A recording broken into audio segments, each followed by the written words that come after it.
ফিলিস্তিনের শিশুরা, বাচ্চারা, মহিলারা, পুরুষরা এরকম বাটি নিয়ে, থালা নিয়ে একটু খাবারের জন্য সবাই গোলযোগ সৃষ্টি করে দিচ্ছে। এমনও দৃশ্য দেখা যাচ্ছে, খিদার যন্ত্রণায় ছোট ছোট বাচ্চারা ঘাস মুখে দিয়ে ঘাস চিবিয়ে চিবিয়ে খাচ্ছে। এমন অবস্থা ফিলিস্তিনে। এই খ্রিস্টান ইহুদিরা আমাদের উপর কি অত্যাচারটা নিয়ে চালাচ্ছে, এটা দেখে বোঝা যায় তামাম পৃথিবীর মুসলমান এখনো ঐক্যবদ্ধ হতে পারে নাই। যদি ঐক্যবদ্ধ হতাম তাহলে ওই ইহুদিরা, ইসরায়েল ফিলিস্তিনদের উপর এত অত্যাচার, এত নির্যাতন চালানোর সাহস পর্যন্ত পেত না। পেত বলেন?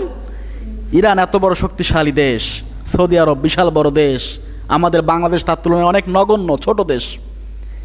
একটা মুসলিম রাষ্ট্রের উপরে এত বড় জুলুম, অত্যাচার, নির্যাতন ওরা চালাচ্ছে, জাতিসংঘ চুপ করে বসে আছে, কোনো ফায়সালা দিতে পারে না।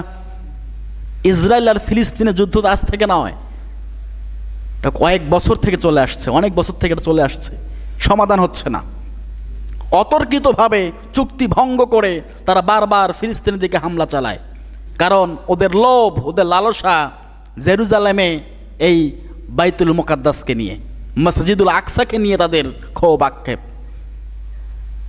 কারণ এই মসজিদুল আকসা এটা যেমন কোন জায়গা নয়,